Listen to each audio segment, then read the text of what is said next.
À la tête d'un élevage de 400 truies, produisant chaque année près de 12 000 cochons, David Guinaudot est aujourd'hui inquiet. Le prix d'équilibre du porc, situé autour d'1,50 € le kilo, ne cesse de baisser depuis quelques mois.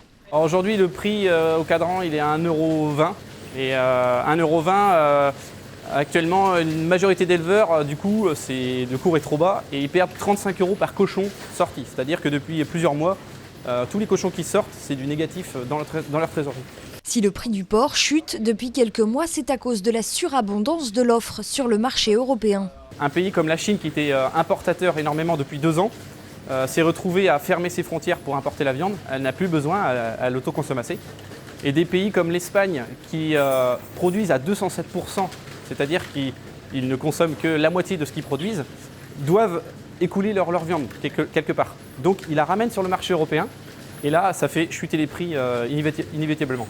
Un prix au kilo qui baisse et une envolée du prix des céréales, alimentation de base des animaux. De quoi déstabiliser toute la filière. En 3 mois, les céréales ont pris 37% d'augmentation. Le prix du porc en 4 mois a chuté de 20%. Donc c'est un effet ciseau et en fait on ne peut rien faire face à ça. Un effet ciseau qui pourrait bien faire mettre la clé sous la porte à certains éleveurs. Pour David, il n'y a pas 36 solutions. Les consommateurs doivent prendre leurs responsabilités et acheter du porc français. S'ils mangeaient français, on arriverait, je pense, en France à vivre de notre métier. C'est-à-dire qu'on produit un tout petit peu plus que notre consommation, mais quasiment pas beaucoup plus. Donc si on n'avait pas la viande qui viendrait des autres pays, on arriverait à en vivre.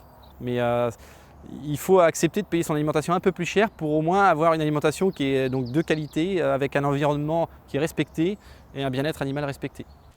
Pour l'instant, David et ses associés ont assez de trésorerie pour encaisser la baisse du prix de leurs cochons.